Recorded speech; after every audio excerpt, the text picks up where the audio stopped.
안녕하세요. 사연 읽어주는 남녀입니다. 오늘도 와주셔서 감사드리며 그럼 오늘의 사연 바로 시작하겠습니다. 안녕하세요. 저는 긴 여행을 마치고 돌아온 30대 후반 여자입니다. 저는 예전부터 결혼이라는 것이 꼭 여행을 떠나는 것 같다고 생각했었거든요. 배우자와 멋진 풍경을 보고 예상치 못한 상황을 만나도 결국 함께 해결하는 그런 여행 말이에요. 하지만 쓰레기 남편, 최악의 시가 식구들과 함께한 제 여행은 그야말로 지옥으로 가는 여정이었습니다.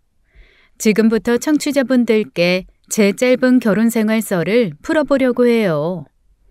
저는 부모님께 큰 사랑을 받으며 자란 누뚱이 막내딸이었어요. 저보다 나이가 10살 넘게 많은 언니 둘은 이미 결혼해 각각 고등학생과 중학생 조카를 두고 있었어요. 그래서 저도 자연스레 결혼에 대한 기대와 부담을 동시에 안고 있었던 것 같아요. 그 시점에서 소개팅으로 만난 전 남편은 외모에 주변 평판에 인성까지 그야말로 완벽한 남편감이었죠. 그래서 만난 지 6개월밖에 안 됐는데도 무언가에 홀린 것처럼 결혼을 준비하게 됐습니다. 결혼할 남자가 있다고 부모님께 말씀드리자 두 분은 정말 뛸 듯이 기뻐하시더라고요. 상견례 날짜를 잡기 전에 저희 커플은 양가의 방문에 먼저 인사를 드리기로 했습니다. 저희 집 쪽 첫인사는 그야말로 무난하게 흘러갔어요. 선물도 적절하게 사갔고 전 남편, 그러니까 당시 남자친구가 인상도 좋고 서글서글하기도 했고요. 문제는 남자친구 쪽 첫인사였는데요. 남자친구가 인사를 가겠다고 말씀드린 건 한 달 전인데 시부모님 되실 분들이 도통 날짜를 안 주시더라고요. 두 분이서 부부 동반 모임이다, 여행이다 빽빽하게 바쁘신 모양이었죠. 사실 평소 남자친구가 본인 집 얘기를 잘 안 하니 시댁 식구들이 어떤 분들인지 아는 게 별로 없었어요. 제가 아는 거라고는 예비 시부께서 경기도에서 기계 부품을 만드는 공장을 2억에 운영하신다는 것, 그리고 예비 시모는 남자친구가 20살이 될 때까지 동네에서 미용실을 하시다가 그만두신 것 정도였죠. 공장이 꽤나 잘 돼서 미용실을 그만두시고 나름 여유롭게 사시는 것 같더라고요. 그렇게 한 달 반이 지났을까요? 남자친구가 갑자기 주말에 자기 집에 가자고 했습니다. 예비 시모께서 이번 주말만 시간이 된다면서요. 어머님들이 좋아하시는 한방 로션 세트를 예쁘게 포장해 남자친구 집으로 갔죠. 남자친구의 집은 꽤나 큰 평수의 브랜드 아파트였어요. 현관문이 열리자 예비 시부가 버선발로 뛰어나오며 환영해 주시더라고요. 안녕하세요. 처음 뵙겠습니다. 서은진이라고 합니다. 아이고, 잘 왔어요. 동욱이한테 얘기 많이 들었어요. 아가씨 인상이 참 많이 동욱이랑 아주 잘 어울리는구만. 엄마, 좋았어요. 엄마. 남자친구가 몇 번 부르자 머리에 헤어롤을 줄줄이 달고 있는 예비 시모가 등장했어요. 아니, 아들 여자친구가 인사드리는 자리에 헤어롤에 목 늘어난 티셔츠 차림이라뇨. 저는 솔직히 속으로 경악했지만 티를 내지 않으려 애썼습니다. 자리가 자리인 만큼 어떻게든 잘 보이고 싶었거든요. 아니, 당신은 머리에 그게 뭐야? 예비 며느리가 온다는데 왜 머리에 구루프를 줄줄 달고 나와? 뭐? 예비 며느리는 무슨 예비 며느리? 동욱이가 밥이나 한번 먹자고 하도 그러길래 마지못해 알았다고 한 거지. 아무것도 결정된 게 없는데 벌써부터 징그럽게 며느리는 무슨? 하여간 아유, 아가씨 앉아요. 내 과일이라도 좀 내올 테니. 뭐 그러든가. 여기 대강 앉아요. 내가 오늘 안 나와보려고 했는데 이왕 온 김에 말 좀 부릅시다. 동욱이 말로는 아가씨가 아직 부모님 댁에 산다며? 집세도 안 들겠다. 오래 일했으면 돈 좀 많이 모았나? 네, 회사가 부모님 댁이랑 가까워서요. 혼자 나가 사는 것도 고민했는데 부모님께서 아직 곁에 있어주길 바라셔서 같이 지내고 있어요. 덕분에 생활비도 아끼고 앞으로를 위해 저축도 열심히 하고 있습니다. 그래요. 부모님은 뭐 하셔? 아직 일하시나? 아니요. 제가 늦둥이라서 부모님께선 지금 일은 안 하시고요. 아버지께서 공무원 은퇴하시고 연금 받고 계십니다. 어머니는 운동도 하시고 건강관리하시면서 취미생활 즐기고 계세요. 철밥통 출신이시구만. 나는 나랏밥 먹는 사람들이랑은 영 안 맞더라고. 얘기하다 보면 답답스럽기도 하고. 엄마도 참. 둘째 외삼촌도 공무원으로 정년퇴직하셨잖아요. 안 맞긴 뭐가 안 맞아요? 네 외삼촌은 가족이잖니. 가족이랑 남이랑 같어? 은진이도 우리 가족이 될 사람인데 좀 예쁘게 봐줘요, 엄마. 그건 모르는 일이지. 예식장 들어가기 전에는 아무도 모르는 게다. 확실히 예비 시모는 저를 탐탁치 않아 하는 것 같았어요. 저를 아래 위로 훑는 눈빛에서는 묘한 적대감까지 보이는 통에 많이 당황했죠. 대답하는 걸 보니까 물어볼 것도 없긴 한데 아가씨 말고 집안에 돈은 좀 있고 요새는 사위 예쁘다고 차도 사주고 상가도 사주시는 부모님들 천지 삐까리인데 그럴 수 있냐고 묻는 거예요. 아이, 저는... 됐어요. 굳이 대답 안 해도 돼요. 이 사람이 정말 왜 이래? 농담이라도 그런 말은 하는 게 아니지. 막말로 동욱이 이놈이 뭔 의사요 변호사요. 둘이 비슷한 회사 다니는구만. 엄마, 그런 건 나중에 얘기하시고요. 은진이가 엄마 준다고 선물 사왔어요. 이거 풀어보세요. 준비한 화장품 세트를 드리자 예비 시모는 포장을 찢어보더니 옆으로 밀어놓더군요. 에휴, 다 늙은 거 주게 이렇게 비싼 거 펴발라서 뭐 어디다 쓴다니? 이 돈이면 소고기나 사올 것이지. 나이도 먹을 만큼 먹어놓고 참 눈치가 없구나. 아, 죄송합니다. 저희 엄마가 좋아하시는 브랜드라 좋아하실 줄 알았어요. 소고기로 준비해서 다시 보내드릴게요. 버스 다 떠났는데 무슨. 설마 다음에 또 온다는 게야? 아서요. 그때 남자친구가 오늘은 이만 일어나자고 저를 잡아 끌더라고요. 일어나서 꾸벅 인사를 하는데 예비 시모는 팔짱을 끼고 서서 미동도 없었습니다.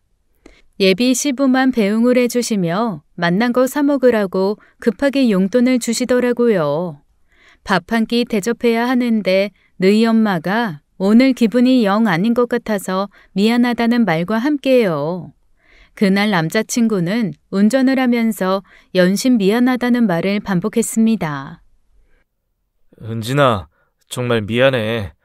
엄마가 원래 낯을 좀 많이 가려줘. 처음 보는 사람한테 심술궂게 대하는 게 버릇 같은 건데 고치라고 그렇게 얘기해도 못 고치시네. 단순히 그런 게 아닌 것 같던데 내가 마음에 안 드시는 것 같아서 그래. 아니야. 마음에 안 들긴 뭐가 마음에 안 들어. 내가 외동이고 집에 여자친구 데려온 적도 없고 하니까 서운해서 그러겠지. 아무리 그래도 그렇지. 첫인사짜린데 어머님 손으로는 물도 한 잔 안 내주셨잖아. 저번에 우리 집 갔을 땐 엄마가 갈비에 잡채에 한 상 거하게 차려주셨던 거 기억나지? 우리 부모님 아시면 엄청 서운하실 거야. 큰 대접 바라는 게 아니고 그래도 반겨주실 줄 알았는데 나도 너무 서운하고. 미안해. 진짜 미안해. 오늘 기분 많이 상했지? 근데 우리 엄마는 그냥 그런 거야. 왜 그런 사람들 있잖아. 툴툴거리다가 본인 마음에 한번 들면 죽어라 잘해주는 사람들. 얼굴 도장 좀 찍고 그러면 훨씬 나아질 거야. 정말 그런 거야? 그럼 내가 진짜 장담할게. 그리고 결혼만 하면 사실 엄마랑 그렇게 자주 만날 일도 없을 거야. 내가 최대한 방어하고 잘 조율해볼게. 나만 믿어, 어? 남자친구의 사과를 들으니 마음이 좀 누그러지더라고요. 그때만 해도 시댁과는 별로 얽힐 일이 없을 거고 있다고 해도 남편만 있으면 된다고 생각했어요. 썩은 콩깍지가 단단히 씌어 있어서 사리 분별을 못했던 거죠. 바쁘신데 너무 갑자기 찾아갔나 싶기도 하고 어머님 말대로 소고기를 사갈 걸 그랬나 생각도 하면서요. 그런데 예비 시모는 확실히 제가 탐탁치 않은 것 같았어요. 남자친구와 데이트만 할라치면 늦은 시간도 아닌데 꼭 독촉 전화가 오더라고요. 아무리 그래도 그렇지 아들 나이가 30살이 넘었는데 왜 저러시나 싶을 정도였습니다. 얘 동우가 날도 추운데 뭐 한다고 집에 안 들어오니? 너 또 그 은진인가 연진인가 그 애랑 있는 거야? 엄마 허리가 너무 아파서 그런데 파스 사가지고 얼른 들어와라. 그때마다 남자친구는 엄마가 괜히 심술 부리시는 거라며 전화를 끊고 무시하더라고요. 남자친구가 적절히 방어해줬지만 저는 그럴 때마다 마음이 너무 찜찜했습니다. 그 까다롭고 심술궂은 예비 시모 마음에 들고 싶어서 무던히도 노력했어요. 정성이라도 쏟으면 잘 봐주시려나 싶어서 투뿔 한우며 어깨 안마기도 사서 댁에 보내기도 했죠. 의외로 한우 작전이 통했던 걸까요? 그렇게 어찌저찌 양가 상견례 날짜가 잡혔습니다. 그때 저는 예비 시모가 결국 저를 받아들였는지 알았어요. 그런데 그날 상견례 자리는 한마디로 완전히 망했습니다. 아유, 아버님이 참 키도 크시고 훤칠하시네요. 어머님도 미인이시고. 그런데 따님은 좀 다른 느낌이네. 좋은 유전자는 한 대 걸러서 가기도 한다던데 그런 건가? 농담이에요. 아, 당신 그만하고 식사나 좀 들지. 아니, 내가 못할 말했어? 당신은 왜 토끼 눈을 뜨고 날 쳐다보고 그래? 근데 아가씨, 우리 동욱이가 원래 늘씬하고 키 큰 여자들 좋아했거든요. 뭐 아나운서며 변호사며 뭐 미스코리아 출신들까지 동욱이 소개시켜달라고 난리였잖아. 근데 그 많은 애들 다 마다하고 참 이런 걸 운명이라고 해야 하나? 엄마도 참, 사실 확인 못한다고 이렇게 과장하시네. 운명은 맞은 것 같아요. 저희 서로한테 진짜 첫눈에 반했거든요. 그치, 은진아? 응, 맞아. 첫눈에 반했었지. 저는 억지 웃음을 지으며 물을 한 모금 들이켰습니다. 하지만 예비 시모의 신경 긁는 말은 끝날 줄을 모르더군요. 근데 우리 동욱이는 그런 여자들은 다 제치고 아가씨를 택했으니 뭐 그만큼 특별한 게 있겠지. 근데 솔직히 아버님 닮았으면 좀 미남 소리도 들었을 텐데 은진 씨는 뭐랄까 현실적이네. 허허허. 사부인, 애들이 서로 마음이 맞아서 여기까지 온 건데 이 외모 얘기보단 앞으로 잘 살아가도록 응원해 주시는 게 더 좋지 않을까요? 다들 축하해 주러 모인 자리니까요. 사돈 어른이 나랏밥을 오래 드셨다고 하더니 말씀을 참 잘하시네요. 아유, 그냥 우리 아들 자랑 좀 한 건데 괜히 민감하게 받아들이시네. 그 순간 예비 시부가 단호한 목소리로 말을 끊으시더라고요. 당신 정말 왜 이래? 좋은 자리 나왔으면 말을 가려서 해야지. 사돈 어른이랑 사부인 앞에서 이게 무슨 언행이야? 죄송합니다, 사돈 어른. 저희 안사람이 아들에게 각별해서 그런 겁니다. 갑자기 품을 떠난다니 많이 서운하고 걱정이 많아서 이런 거니까 이해해 주십시오. 아니, 당신은 왜 사람을 이상하게 만들고 그래? 참나. 알겠어. 입 다물고 밥이나 먹으면 되잖아. 예비 시부의 꾸짖음에 예비 시모는 입을 꾹 다물었지만 여전히 못마땅한 표정이었습니다. 어찌어찌 자리를 마치고 집으로 돌아오자 부모님은 얘기 좀 하자고 저를 앉히시더라고요. 남들에게 싫은 소리도 잘 안 하시는 순환분들이 그 순간엔 단호하셨어요. 은진아, 솔직히 말해서 느낌이 안 좋다. 지금이라도 엎어도 괜찮아. 이 결혼 꼭 해야겠니? 아빠도 같은 생각이다. 네가 좋다고 하니까 일단 지켜보려고 했는데 네 시어머니 될 여자 태도가 너무 심하지 않냐? 결혼은 당사자 둘만 좋다고 하는 쉬운 일이 아니야. 잘못 엮이면 평생 고생이다. 그 말씀을 듣는데 마음이 참 복잡하더라고요. 그런데 아무리 생각해도 이 남자를 놓치기가 너무 싫은 거예요. 이 남자가 아니라면 제 인생에서 결혼은 없을 것 같다는 생각도 들고요. 엄마, 아빠, 저도 솔직히 걱정되긴 해요. 그래도 결혼은 꼭 이 사람이랑 하고 싶다는 생각이 들어요. 꼭 저 행복하게 해주겠다고 약속하기도 했고요. 저희 믿고 지켜봐 주시면 안 될까요? 부모님은 한동안 침묵하시더니 결국 한숨을 쉬며 말씀하셨어요. 그래, 남편 될 사람은 인물도 괜찮고 성격도 아주 서글서글하더구나. 은진이 네가 좋으면 그렇게 해라. 다만 마음 단단히 먹고 결혼해야 한다. 하지만 결혼 날짜가 잡히자 시모의 반대는 더욱 극단으로 치달았습니다. 하루는 같이 밥을 먹는데 남자친구가 한참을 심각하게 통화하더군요. 수화기 밖으로 들리는 소리를 들어보니 예비 시부의 목소리 같았어요. 자기야, 왜 그래? 무슨 일 있어? 미치겠다. 엄마가 어제부터 밥을 안 드신대. 아침도 점심도 안 드시고 물만 주구장창 마시고 계신다는데. 저는 순간 어이가 없어서 웃음이 나올 뻔했지만 남자친구의 심각한 표정을 보고 차마 그러지 못했습니다. 설마 단식투쟁 하시는 거야? 드라마도 아니고. 나도 너무 황당한데 엄마가 생각보다 많이 서운하신가 봐. 신경 쓰지 마. 내가 어떻게든 해결해 볼게. 아니, 제가 남자친구에 비해서 많이 부족하다면 반대하실 수도 있죠.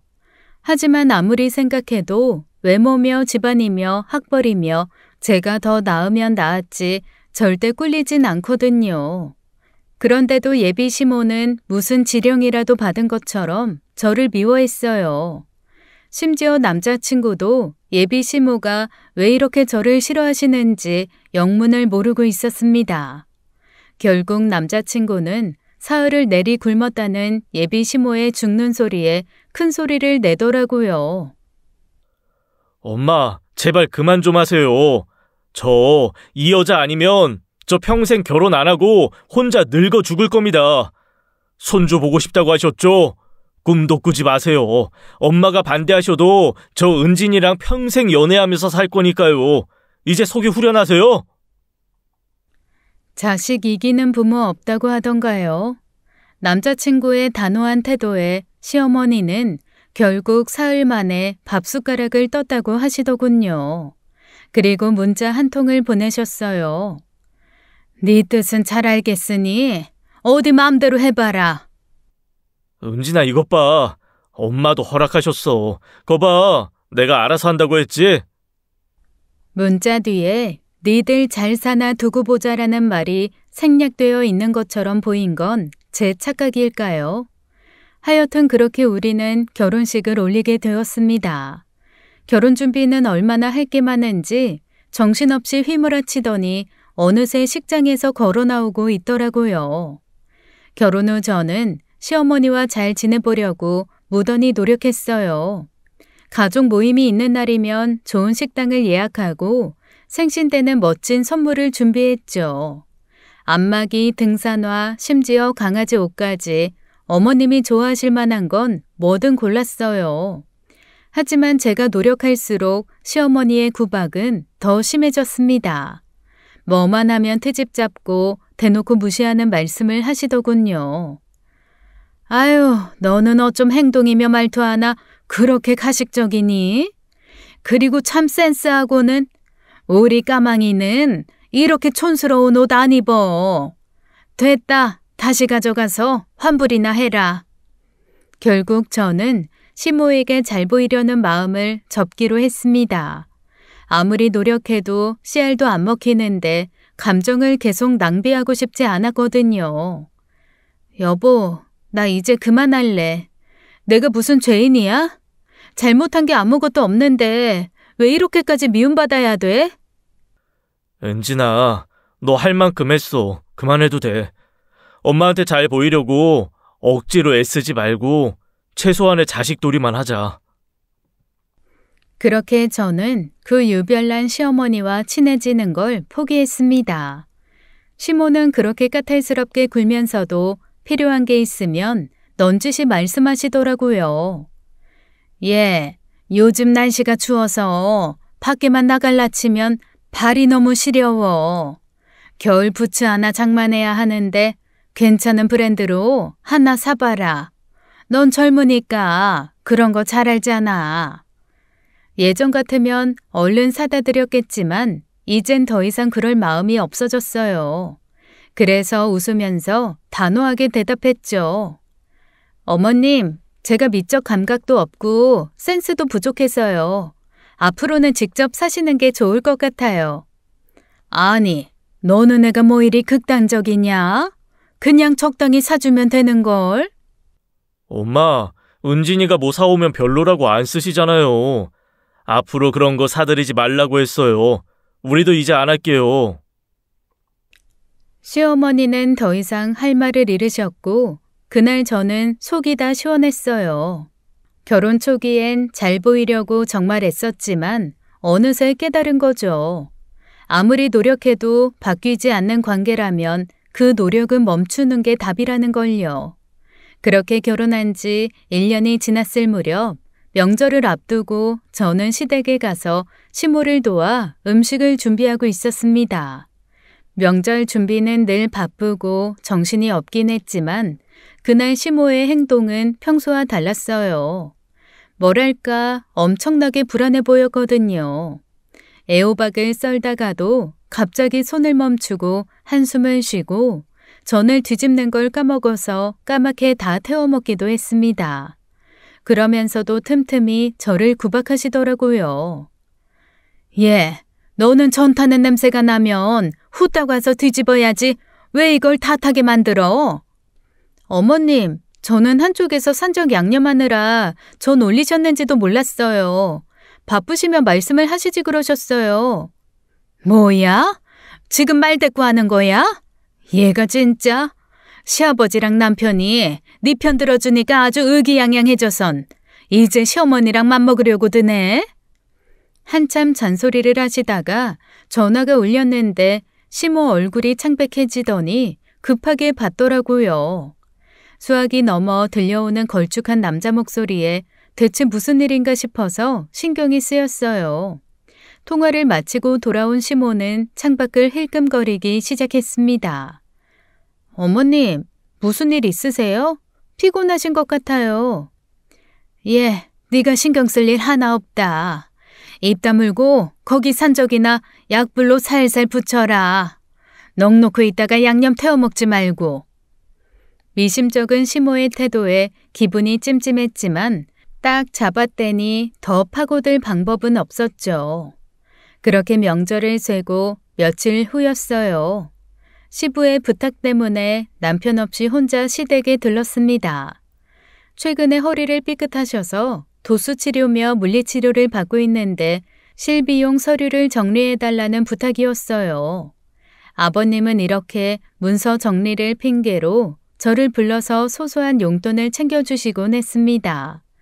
워낙 성정이 좋으신 분이기도 했고 시모가 절 괴롭히는 것에 대한 부채감도 있으신 것 같았어요. 그렇게 서류 정리를 맡기고 아버님은 잠시 외출하셨고 저는 커피라도 사올까 싶어 잠시 밖으로 나갔습니다. 근데 상가 쪽에서 익숙한 목소리가 들리더라고요. 발걸음을 멈추고 소리가 나는 쪽으로 고개를 돌렸는데 그 광경에 숨이 턱 막혔습니다. 시어머니께서 낯선 두 남자와 이야기를 나누고 계셨거든요. 근데 그게 그냥 대화가 아니라 뭔가 이상하게 위험하다는 촉이 왔어요. 둘 다 어깨는 떡 벌어지고 표정은 살벌한 게 무슨 영화에서나 볼 법한 장면 같았거든요. 그런데 더 놀라웠던 건 시모의 태도였습니다. 쩔쩔 매는 얼굴로 손을 연신 비비며 애원하듯 말하더라고요. 내가 다 알아서 한다니까. 조금만 더 때를 기다려보자는 거잖아. 기다려? 이봐 아줌마, 우리도 기다릴 만큼 기다렸어요. 그놈의 때만 몇 번째야. 말만 폰지르르 하고 제대로 하는 게 없잖아. 아니, 그래서 거의 다 왔다고 하잖아요. 예전부터 준비했던 일이 이제야 성사되게 생겼다고. 나 믿고 조금만 기다려봐요, 응? 그렇게 1년이나 말만 번지르르 하니까 문제지. 우리가 입이라도 열면 어떻게 될지 알아요? 아줌마, 자꾸 이러면 다 얘기하는 수가 있어요. 에? 해서 했던 거 다 불어버린다고. 그래도 되겠어? 안 돼. 제발 그건 안 돼. 시간이 좀 필요할 뿐이야. 정말 곧 끝날 거라고. 남자가 낮게 중얼거리자 시모는 갑자기 주춤거리면서 얼굴이 새파랗게 질리더라고요. 아무리 시모가 밉다고 해도 70 넘은 노인네가 저러고 있는데 가만히 있을 수 있겠어요. 앞으로 나가면서도 남자들이 해코지를 할 것 같은 두려움에 심장이 입 밖으로 튀어나올 것만 같았어요. 저기요, 지금 우리 어머님께 뭐 하시는 거예요? 누구시길래 이렇게 함부로 대하시냐고요. 당장 가세요. 아니면 지금 경찰 부를 거예요. 제 갑작스러운 등장에 남자들이 고개를 휙 돌렸습니다. 이분이 그 잘난 며느리? 이게 웬 횡재야? 이봐요, 며느님. 마침 잘 왔네. 우리 얘기 좀 들어봐봐요. 너 당장 집에 들어가. 너랑은 아무 상관없는 일이야. 상관없다고? 그건 우리 아주머니 기준이지. 가족이면 다 공유해야 되는 거 아닌가? 난 그렇게 배웠는데 아줌마는 아니야? 이러지 말고, 응? 금방 정리할 테니까 오늘은 이만 가줘요, 응? 저번에 얘기했던 것도 내 생각해 볼 테니까. 뭐 알았어요. 근데 아줌마, 끝까지 안 들키고 숨길 수 있을 것 같아? 며느님이 나중이라도 알게 되면 어머님한테 많이 섭섭할 텐데 뭐 알아서 잘해봐요. 그렇게 남자들이 사라지고 나서 무슨 정신으로 집으로 돌아왔는지 모르겠어요. 현관문이 닫히자마자 시모는 저를 보며 또 대거리를 하시더라고요. 너 대체 왜 끼어들었어? 네가 뭘 한다고 나서서 일을 더 꼬이게 만들어. 아니, 그렇게 큰 남자들이 어머님한테 죽일 듯이 덤벼드는데 제가 어떻게 가만히 있어요. 오지랖은 네가 뭔지 알고 끼어들어? 오늘 본 일 절대 네 시아버지나 동욱이한테 말하지 마라. 무슨 일이 있어도 입 다물고 있어야 돼. 괜히 집안 시끄럽게 만들지 말고. 어머님, 무슨 일이신지 말씀해 주시면 안 돼요? 그 남자들 깡패 맞죠? 누구길래 어머님한테 저렇게 화를 내는 거예요? 깡패는 무슨 깡패? 같이 계모임하는 성주엄마 아들들인데 네가 알 거 없다. 그러니까 네가 우리 집에 들어오고 나서 되는 일이 없는 거야. 너 같은 게 갑자기 우리 집안에 들어와서 모든 게 꼬이고 어지럽게 됐다고. 저는 그 말을 듣는 순간 너무 억울해서 숨이 막히는 기분이었어요. 내가 먼 부귀영화를 누리겠다고 끼어들었을까. 떨리는 마음으로 남자들 앞에 나섰던 방금 일이 너무 후회됐죠. 어머님, 너무하신 거 아니에요? 제가 들어와서 되는 일이 없다뇨. 어머님께 잘해보려고 얼마나 노력했는지 아세요? 몸에 좋다는 음식에 영양제, 뭐 좋다는 것만 있으면 저희 엄마보다 어머님부터 챙겼어요. 그런데 왜 저를 이렇게까지 미워하세요? 제가 대체 뭘 그렇게 잘못했냐고요? 원 유난 떨기는 네가 아무리 애를 써도 난 네가 마음에 안 든다. 동욱이가 연 끊겠다고 난리를 치길래 마지못해 받아준 거지. 네가 이 집안에 들어오고 나서 되는 일이 뭐가 있었냐? 왜 도둑년처럼 남의 얘기 엿듣고 끼어들고 난리냐는 거야. 그 순간 그동안 쌓였던 서러움과 억울함이 폭발했습니다.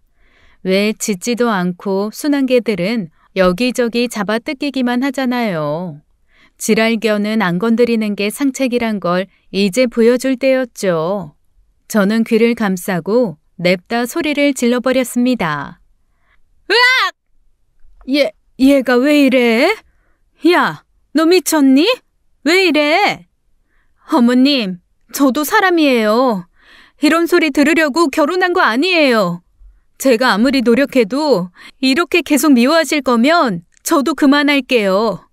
며느리는커녕 도둑년 취급하시는데 제가 뭘 할 수 있겠어요? 안 그래요?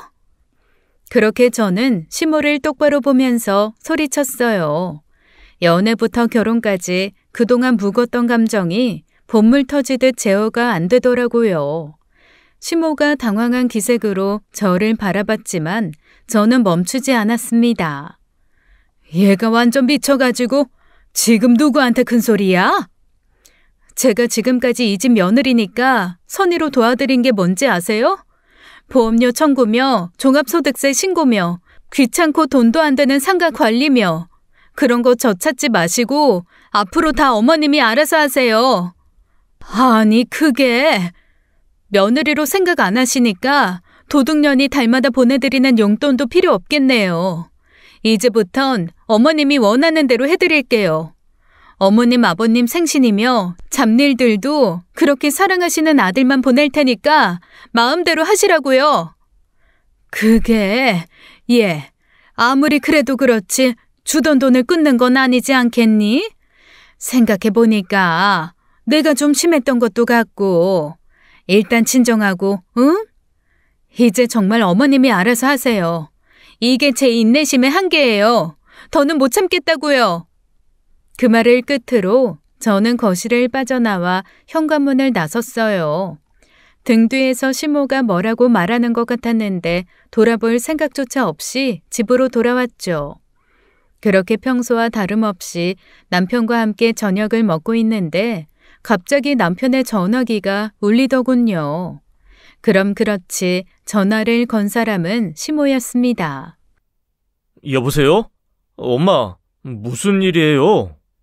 수화기 너머로 들려오는 시모의 목소리는 한껏 짜증이 섞인 억울함이 가득 차 있었어요. 너 대체 마누라 관리를 어떻게 하는 거야? 아까 네 처가 갑자기 미친 것처럼 소리를 빽지르질 않나? 명절에 너만 보내겠다고 하지 않나? 내가 진짜 60 넘어서 이런 대접받고 서러워서 어떻게 살아야겠니? 엄마, 잠깐만. 금방 전화할게요. 저는 상황을 감추지 않고 바로잡아야겠다고 생각했죠. 그래서 짐짓 태연한 목소리로 남편에게 말했습니다. 맞아. 아까 아버님이 부르셔서 백이동 들렸거든. 얘기하다가 갑자기 벌레가 나와서 깜짝 놀라서 소리 지른 거야. 그리고 아무도 없는 집에서 보험 서류 정리 좀 하는데 어머님이 도둑년이라면 뭐라고 하시더라고. 뭐? 엄마가? 도둑년이라는 단어를 썼어? 진짜 미치겠다. 엄마 대체 왜 이러시는 거야? 사실관계에 더해서 MSG를 좀 쳤지만 남편이 알 리가 있겠어요. 말하다 보니까 정말로 억울한 마음에 눈물까지 살짝 맺히더라고요. 제 표정을 보고 남편은 화가 나서 얼굴까지 새빨개졌어요. 엄마, 대체 은진이한테 왜 그러세요? 은진이가 지금까지 얼마나 도와줬는데 왜 자꾸 못 잡아먹어서 안달이냐고요. 진짜 엄마가 계속 이러면 우리 둘 다 집에 못 가요. 없어봐야 그동안 얼마나 열심히 도와줬는지 알지. 당분간 전화하지 마요. 끊을게요. 아니, 이렇게 끊어도 괜찮아? 어머님 난리 나실 텐데. 자기야, 스트레스 많이 받았지? 미안해. 솔직히 나도 엄마가 왜 이렇게까지 하는지 미치고 환장할 노릇이긴 한데, 근데 이제 엄마가 쓸데없는 걸로 또 부르더라도 가지 마. 내가 알아서 할 테니까. 스트레스 받지 말고 그냥 자기 할 일 해.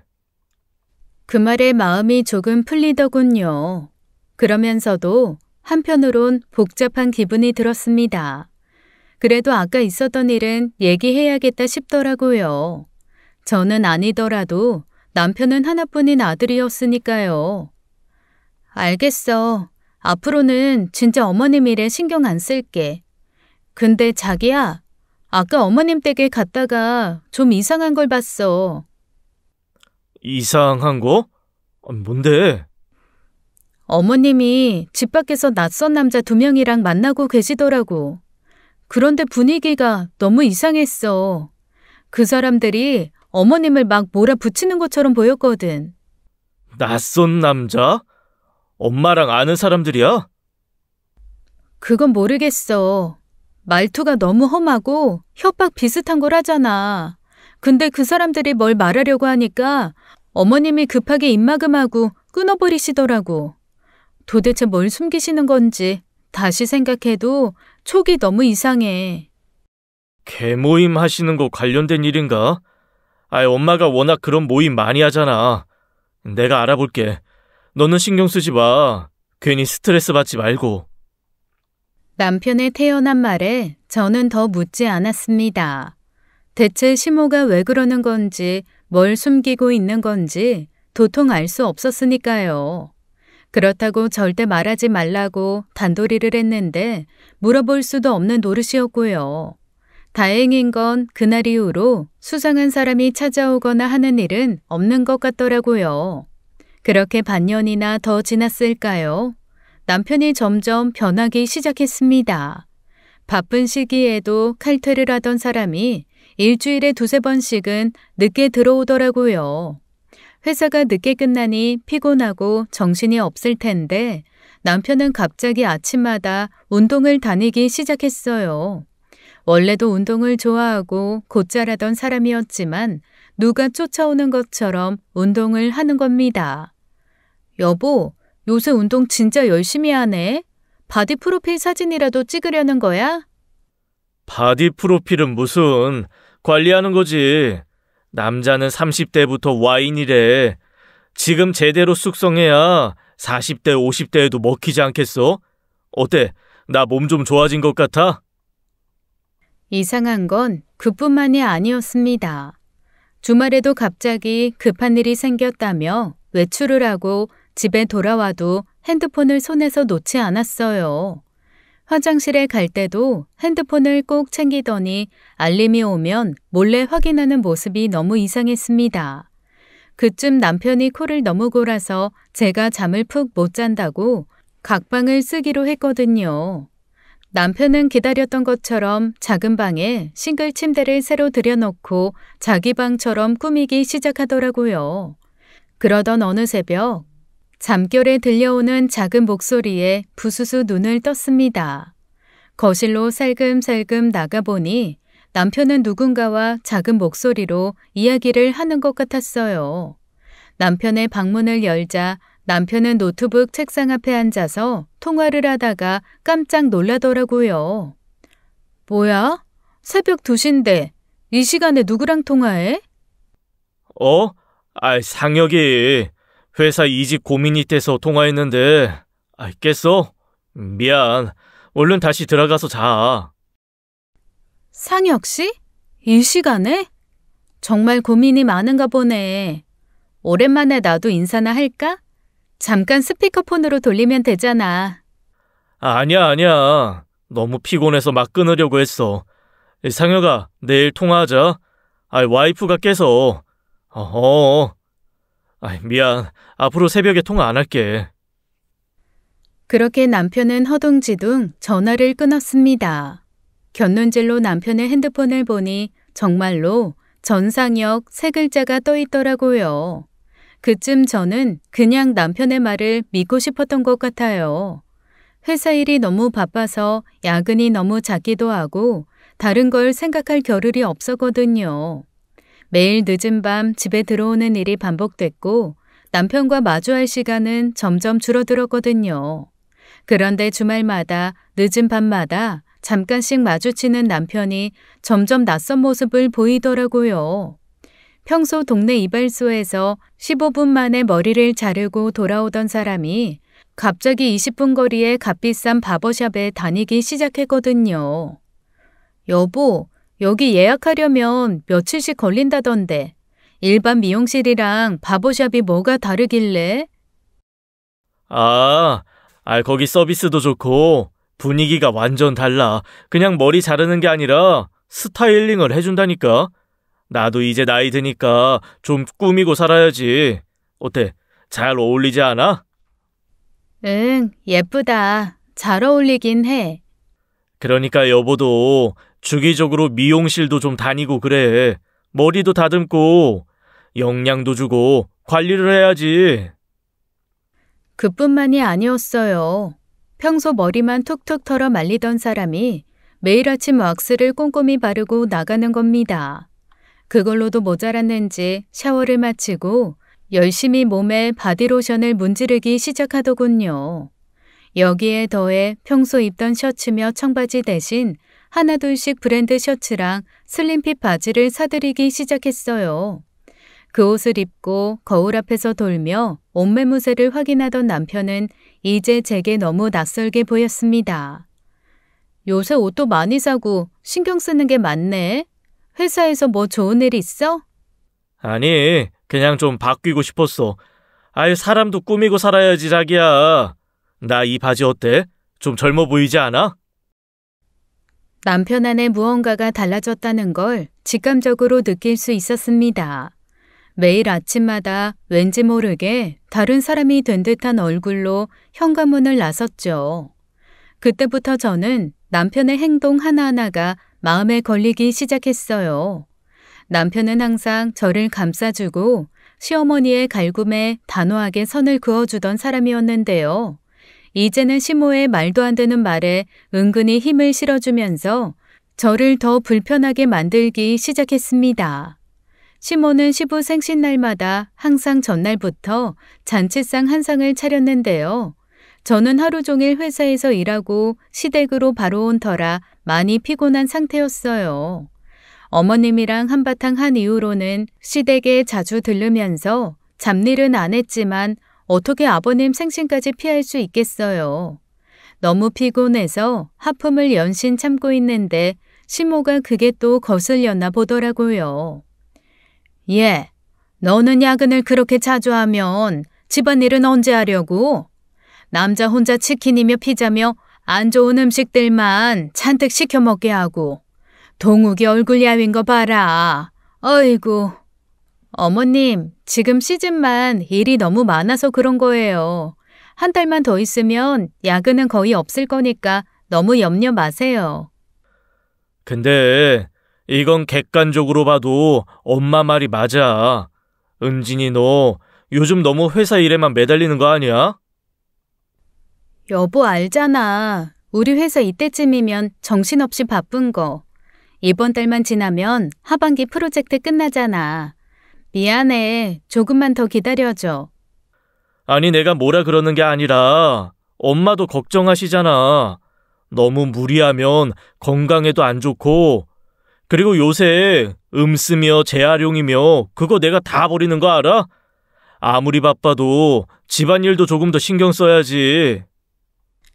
예, 직장 다니는 거야 좋다지만 며느리로서 기본은 해야 하는 거 아니냐? 며느리 도리가 있지 이게 뭐 하는 건지 원. 그래, 이게 벌써 몇 달째야?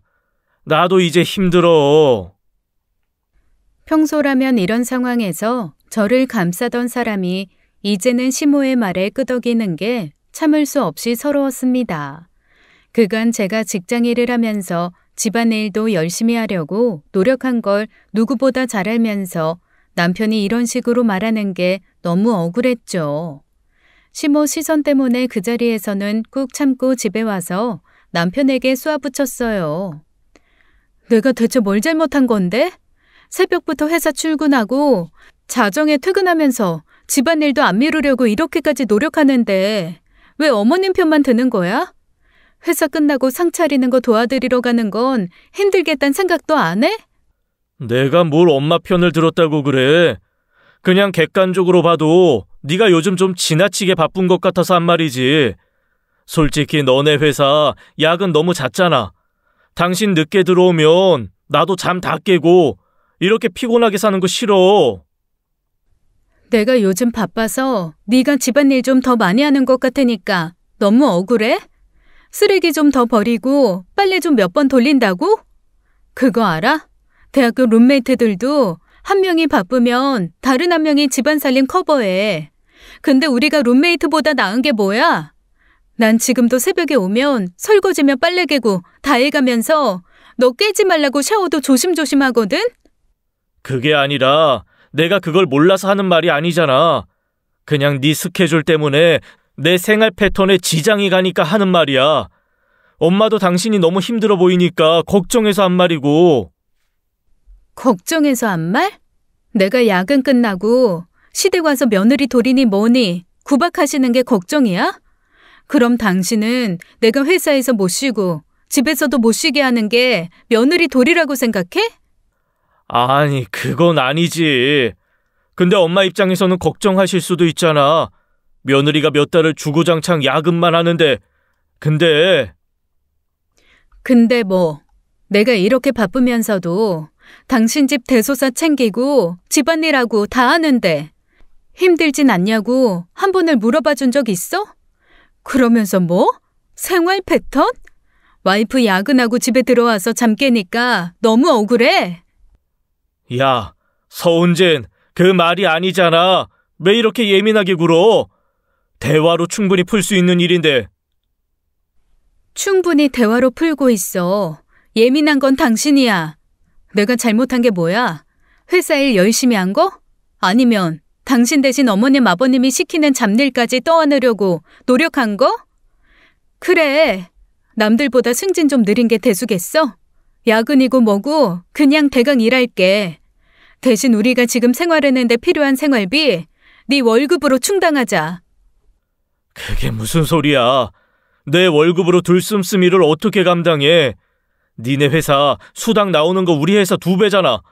내가 뭐 쓸데없는데 돈을 펑펑 쓴 것도 아니고 관리는 해야 하니까 그런 거잖아. 관리? 웃긴다. 네가 요즘 운동 나가서 몸 만든다며 새로 산 그 운동복이며 PT는 1년치나 끊고 구두며 벨트는 남자 얼굴 같은 거라고 백화점에서 사들이는 거? 그게 관리라는 얘기지? 그럼 네 와이프는 뭐 집에서 일만 하고 돌아다니는 가정부야?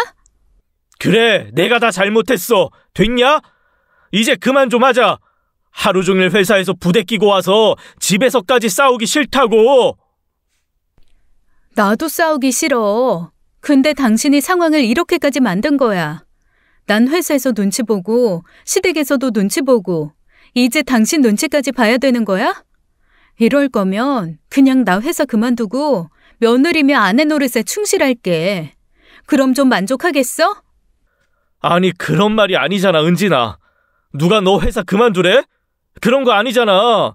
집안일에 조금 더 신경 쓰라는 거지. 네가 그렇게 말할 줄 알았다. 돈 나올 구멍이 투정 한마디로 없어지게 생겼는데 아차 싶겠지. 근데 내가 지금까지 버티고 버틴 이유가 뭔지 알아? 네가 끝까지 내 편일 거라고 믿었으니까. 근데 이젠 그 믿음도 흔들려. 그러니까 스스로 잘 생각해. 남편은 한동안 말없이 저를 보더니 급하게 깨갱하며 고개를 숙였습니다. 매번 입 다물고 있으니 제 안에 천불이 나고 있는 줄도 몰랐겠죠. 알겠어. 내가 잘못했어. 그만하자, 어? 나도 요새 힘들어서 예민했나 봐. 이럴 거면 우리 그냥 집안일 도와주시는 분 고용하는 것도 생각해보자. 쓸데없는 일로 싸울 필요 없잖아. 그 순간 저는 더는 이 상황을 남편 탓으로만 돌릴 수 없다는 생각이 들었습니다. 뭔가 심각하게 잘못되고 있었지만 어디부터 손을 대야 할지 모르겠더라고요. 그러던 어느 날 오랜만에 시아버지의 부탁으로 시댁을 찾았습니다. 다행히 마주치기 껄끄러운 시어머니는 외출 중이라 집안은 조용하더라고요. 연말정산 서류를 정리하다 보니 프린터가 필요했는데 프린터기는 남편이 결혼 전에 쓰던 방에 있었어요. 2장을 남기고 A4 용지가 똑 떨어져서 어쩔 수 없이 남편의 책상과 서랍을 뒤지기 시작했죠. 그러다 서랍을 열었는데 꺼져 있는 핸드폰이 하나 있더라고요. 결혼 전에 쓰던 핸드폰인가 싶었지만 곧 이상하다는 걸 깨달았습니다. 그 핸드폰은 올해 초에 나왔던 최신 기종이라 결혼 전에 쓰던 폰일 리가 없었거든요. 저는 궁금증을 참을 수 없어서 아버님께 물어봤어요. 아버님, 이 핸드폰 누구 건지 아세요? 응? 아이, 글쎄. 난 처음 보는 건데, 동욱이가 놓고 갔나? 저는 다시 남편 방으로 돌아와 핸드폰을 가만히 들여다보다가 전원을 켜봤습니다. 잠금 화면에서 남편이 평소 쓰던 패턴을 설마 하면서 그려봤는데 바로 열리더라고요. 이상한 불안감에 손을 떨면서 사진첩을 여는 순간 머리 끝부터 발끝까지 찬물을 뒤집어 쓴 것 같았어요. 사진 속에는 수영복을 입은 남편이 낯선 여자와 활짝 웃고 있었습니다. 저는 비명을 지를 뻔한 걸 간신히 참으며 사진을 넘겼어요. 차마 입에 담을 수 없는 추잡스럽고 민망한 사진이며 동영상이 몇백 장이나 있더군요. 그리고 남편이 상간녀와 주고받은 카톡 대화가 고스란히 남아 있었습니다. 유리야, 내일 6시 반까지 데리러 갈게. 저번에 얘기했던 무인 호텔에 가서 영화 보면 어때? 거기 좋긴 한데 너무 멀어서 오고 가는 시간이 아까워. 상암에 새로 생겼다는 호텔로 가볼까? 아이, 우리 얘기 하고 싶은 대로 하자. 얼른 보고 싶어 죽겠어.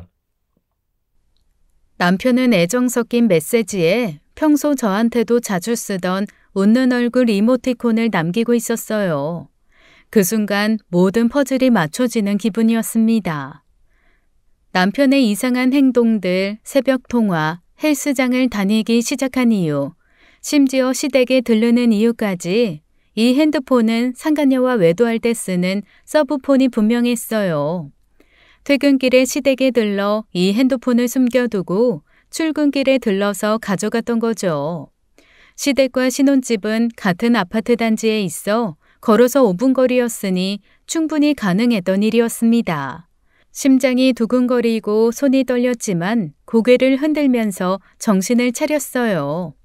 저는 핸드폰 안에 사진, 메시지, 동영상까지 하나도 빠뜨리지 않고 모든 내용을 제 핸드폰으로 옮겼습니다. 남편의 서브폰을 코트 주머니에 넣고 집으로 돌아오면서도 어찌나 심장이 쿵쾅거리던지요. 집에 도착해 현관문을 열며 문득 떠오른 생각에 씁쓸하게 웃음이 나왔어요. 이 집 참 고마운 집이죠. 결혼하면서 아버님께서 사줬거든요. 남편은 늘 입버릇처럼 말했어요. 아버지께서 힘들게 모아서 마련해 주신 집인데 우리가 잘 써야지. 은진아, 항상 고마운 마음으로 살자. 아버님께 황송하기까지 했던 이 집이 이렇게 남편이 두 얼굴로 살아가는 무대로 쓰였을 줄은 꿈에도 몰랐죠. 그날 밤 남편은 평소보다 한참 늦게 집에 들어왔습니다. 옷방으로 들어가더니 잔뜩 찌푸린 얼굴로 가방이며 코트를 뒤지고 있더라고요. 불안한 기색이 역력한 남편에게 돌직구로 물었습니다. 왜 그렇게 불안해? 핸드폰이라도 잃어버린 사람처럼. 불안하긴 뭐가 불안해. 아이, 봐. 핸드폰도 멀쩡히 가지고 다니잖아. 그래? 근데 왜 이 핸드폰은 못 챙겼을까? 뻔뻔한 인간. 그때는 남편의 뺀지름한 얼굴이 왜 이렇게 꼴보기 싫었을까요? 그 말과 함께 저는 남편의 서브폰을 힘껏 집어 던졌습니다. 핸드폰은 날아가 딱 소리를 내며 남편의 이마에 정확히 명중했어요. 남편은 독침에라도 맞은 표정으로 다급히 핸드폰을 줍더군요. 너 이거 대체 어디서 난 거야? 뻔하지. 너 오늘 아침에 늦잠 잤잖아. 아침에 본가 가서 핸드폰 챙길 시간도 없었겠지. 더러운 자식. 핸드폰도 새로 사서 상간녀랑 놀아나니까 새 것 같고 좋았니? 말해. 어디까지 본 거야? 뭘 어디까지 봤냐는 거야? 유리랑 같이 물고 빨고 찍은 사진들? 아니면 사랑한다고 고백하는 눈물겨운 메시지? 아님 어머님이랑 셋이서 밥도 먹고 아는 사이였다는 거? 그거 알아? 이게 다 너 때문이야. 네가 나한테 얼마나 소홀했는지 알아? 네가 야근한다고 빨래도 설거지도 나 몰라라 할 때 유리는 변함 없이 내 옆에 있어줬어. 애초에 너 말고 유리랑 결혼했어야 했다고. 뭐? 어이가 없어서. 야, 유동욱. 내가 결혼해달라고 너한테 싹싹 빌었니? 그때 유리인지 뭔지랑 결혼하지 그랬어. 그땐 유리의 진가를 몰랐던 거야. 근데 유리가 진짜 날 사랑해주는 사람이라는 걸 이제 알았어. 진가? 진가라고? 그 진가를 이제 와서 깨달았다고? 그 여자랑 그렇게 잘 맞으면 왜 나를 이 지옥으로 끌어들였냐고. 그래, 다 알았으니까 됐지?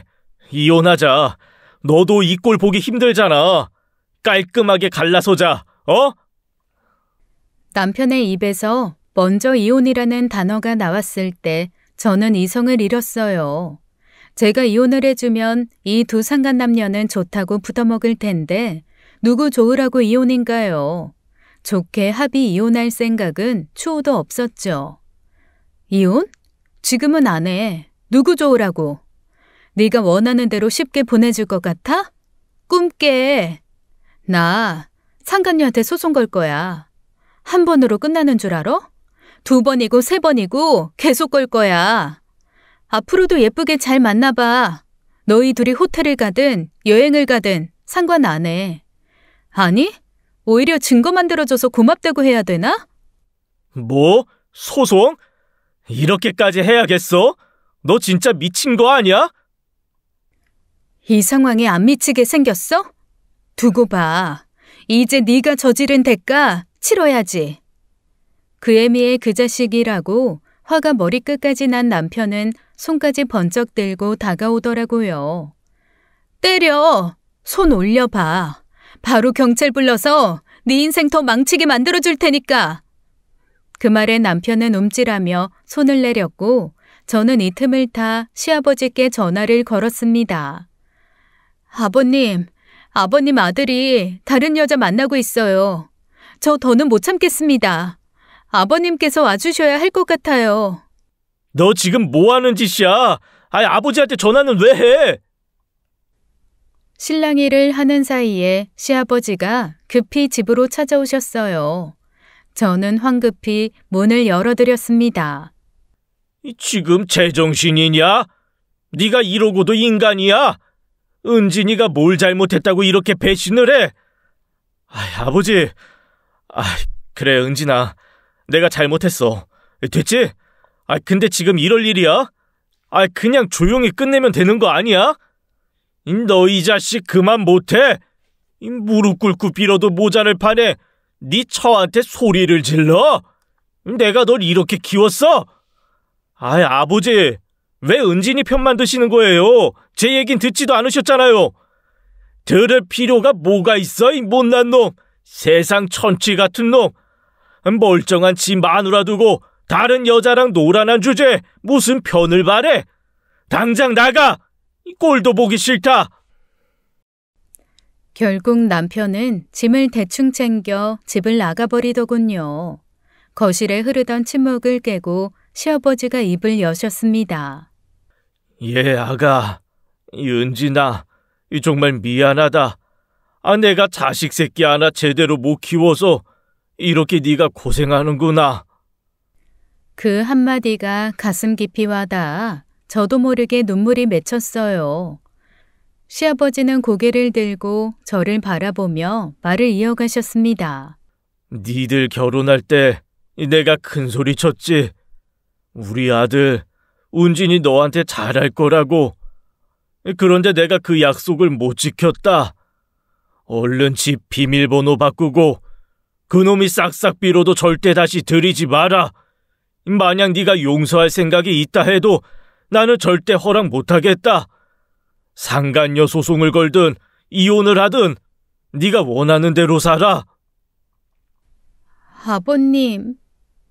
마지막으로 시아버지는 제 등을 두드리며 조용히 일어나셨습니다. 시뻘겋게 핏줄이 선 아버님의 눈에도 눈물이 그렁그렁 고여있더군요. 문이 닫히자 저는 한참을 무너져서 울었어요. 이 배신감을 어떻게 감당해야 할지 피눈물을 흘리는 심정이었죠. 남편의 서브폰에서 상간녀의 정보를 찾아낸 후 저는 흥신소에 의뢰해 신상을 철저히 조사했습니다. 최유리, 33세. 남편과는 같은 고등학교를 나와서 같은 동네에 살고 있더군요. 20대에 결혼했다가 한 번 이혼한 상태였고 친정으로 돌아가 지내고 있었어요. 상간녀의 신상을 확인한 저는 이혼 전문 변호사를 찾아갔습니다. 어떻게든 개망신을 주고 싶어서 상간녀의 친정이며 직장으로 소장을 보내기로 했죠.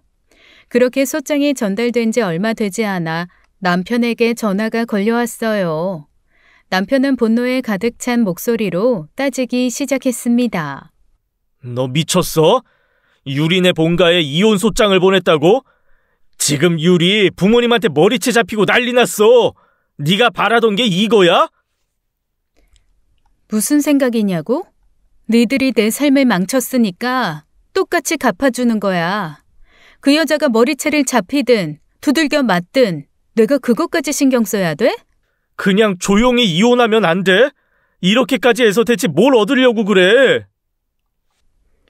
조용히 끝날 거였으면 처음부터 시작도 안 했어. 이 정도도 예상 못하고 바람 피운 건 아니잖아. 남편과의 통화가 끝나자마자 이번엔 시어머니에게 전화가 걸려왔습니다. 예상했던 대로 시어머니 역시 화가 머리끝까지 나 있더군요. 네가 돌았구나. 유리 직장으로 소장을 보냈다고?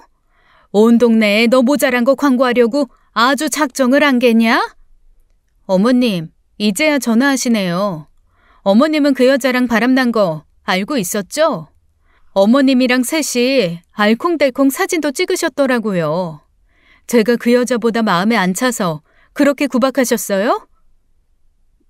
내가 말했지. 결혼 전부터 난 널 한 번도 찬성한 적이 없다. 그때 동욱이가 잠깐 너한테 미쳐가지고 눈이 돌았던 게지. 첫인사고 상견내고 그렇게 독하게 굴었는데도 안 떨어진 건 너야. 이렇게까지 왔으면 그냥 이혼이나 하면 되지. 왜 이를 키우고 지랄이야.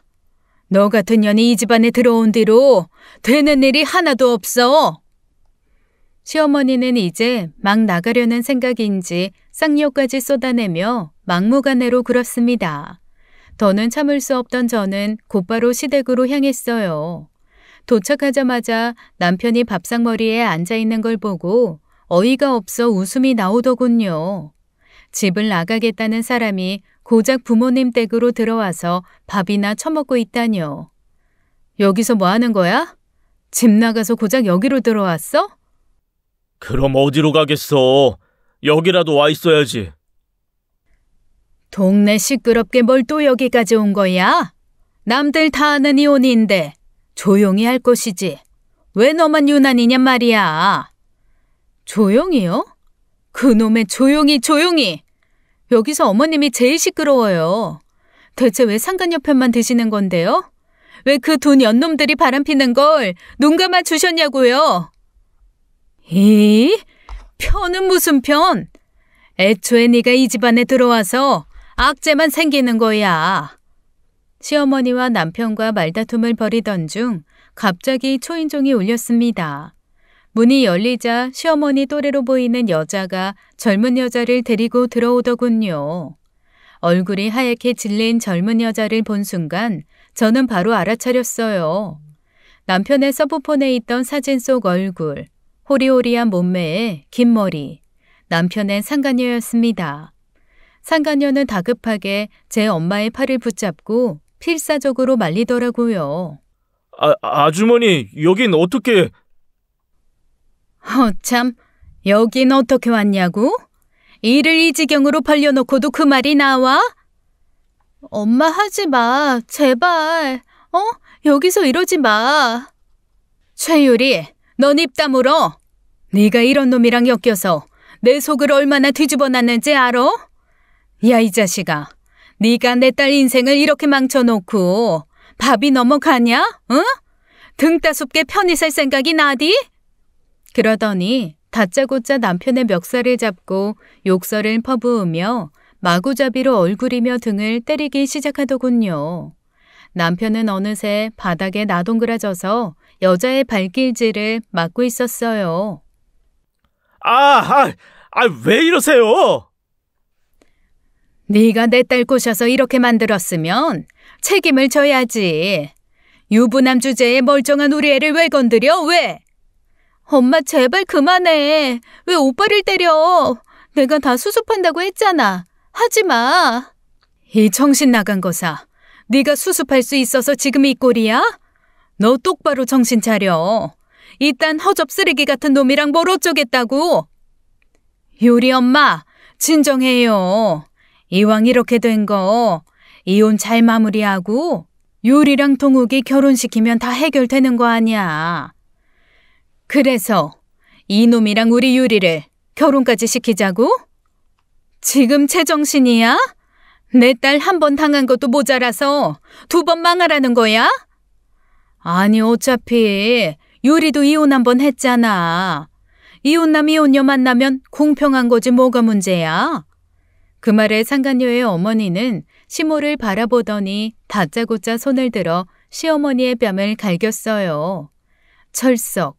거실에 울린 그 소리에 모두가 조용해졌습니다. 뭐라고? 공평?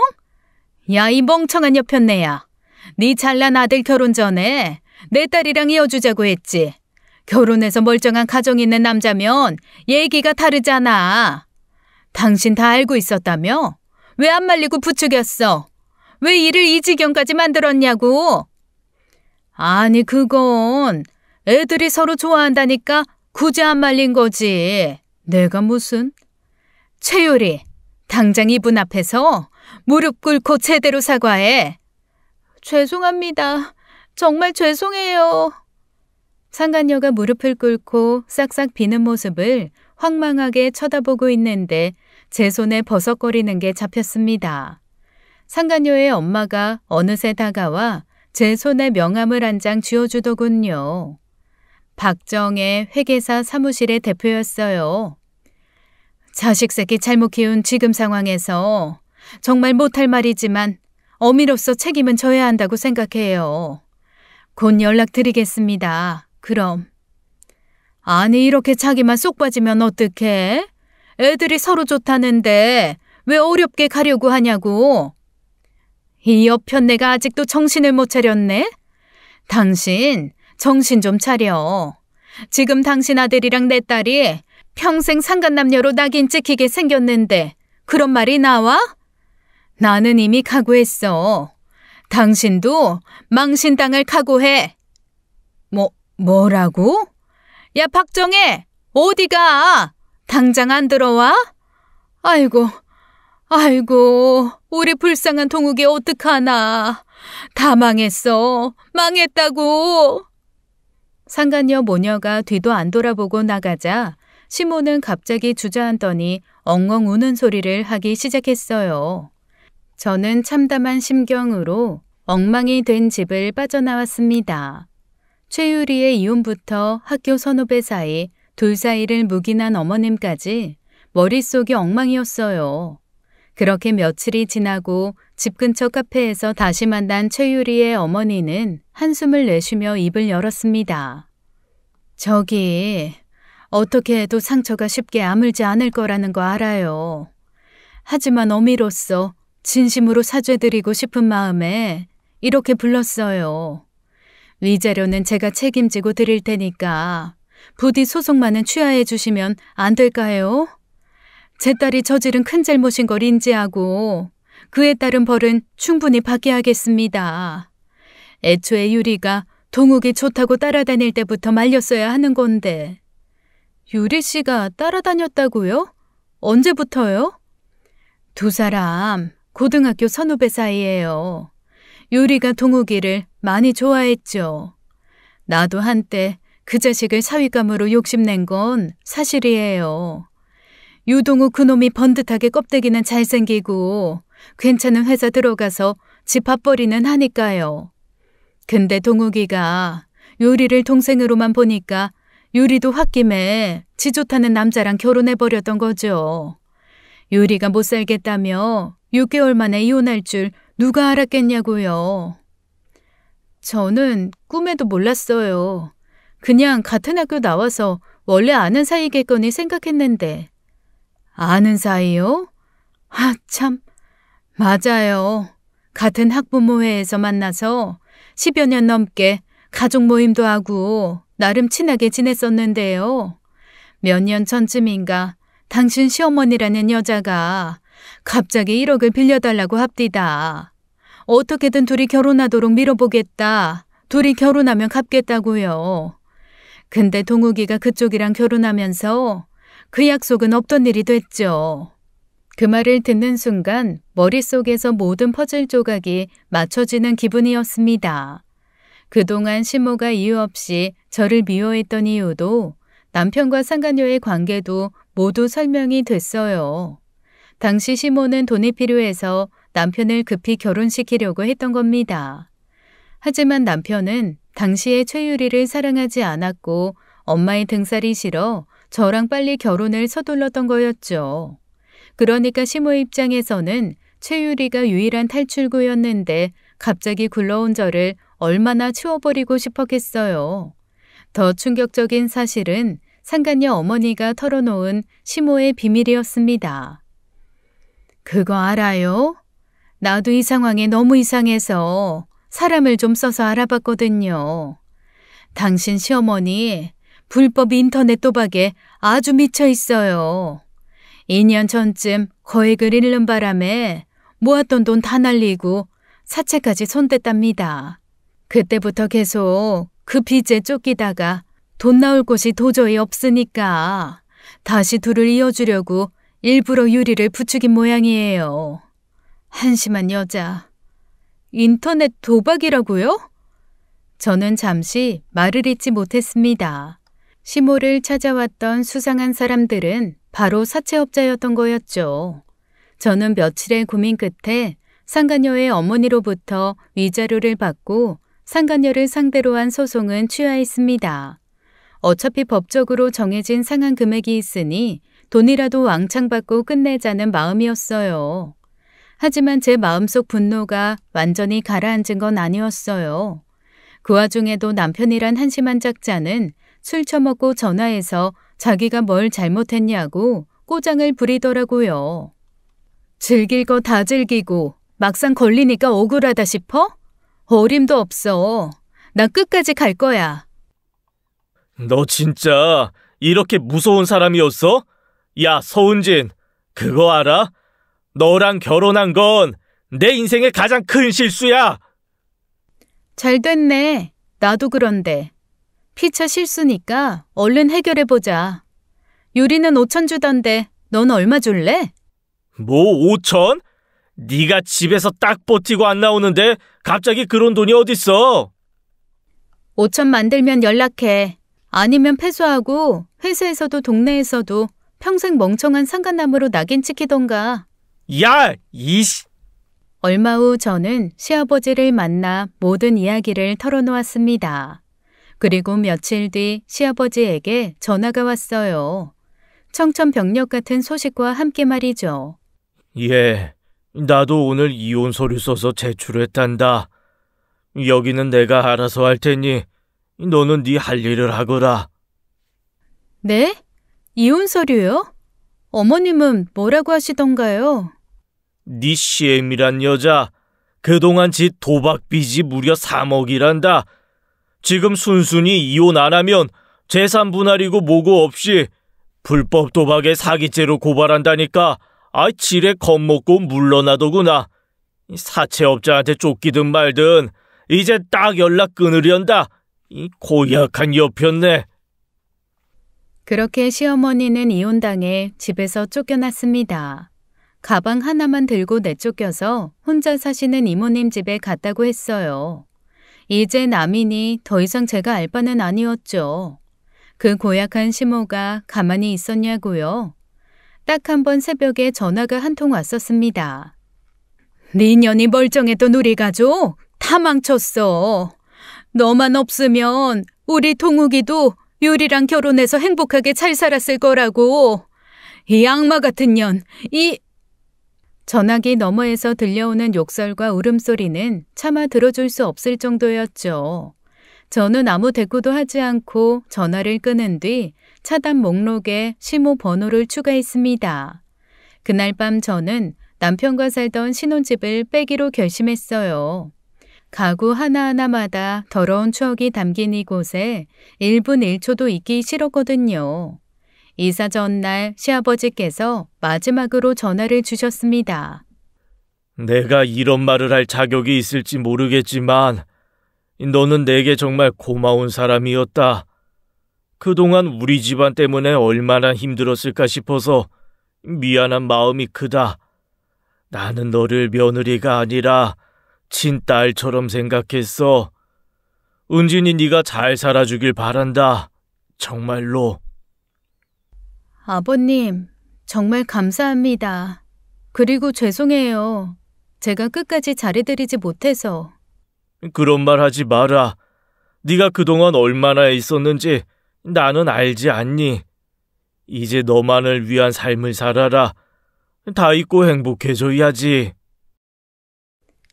시아버지는 전화를 끊고 꽤 큰 금액을 제 통장에 넣어주셨더군요. 아버님께서 이렇게 해서 마음이 편하시다면 기꺼이 받을 용의가 있었습니다. 시간이 지나 저는 남편에게도 위자료를 받아냈어요. 제가 흘린 소문 덕분에 회사에서도 잘리고 위자료를 마련하느라 고생 꽤나 한 모양이지만 자업자득이었죠. 평생 상간남이라는 꼬리표가 그 남자를 괴롭힐 테니까요. 저는 그동안 모았던 돈에 위자료를 보태서 오롯이 저를 위한 삶을 시작했어요. 결혼이 실패로 끝난 후에야 비로소 깨달았습니다. 내 인생을 빛나게 할 수 있는 건 남자나 다이아몬드 반지가 아니라 제 자신이라는 걸요. 저는 아직 젊고 이런 일로 멈춰서기엔 충분히 빛날 자격이 있는 사람이니까요. 길고 긴 제 이야기 들어주셔서 감사합니다. 앞으로는 저 스스로를 위해 그리고 제 행복을 위해 살아갈게요. 지금까지 사연 읽어주는 남녀였습니다. 끝까지 시청해주신 여러분 감사드리며 저희는 다음 사연으로 돌아올게요. 감사합니다.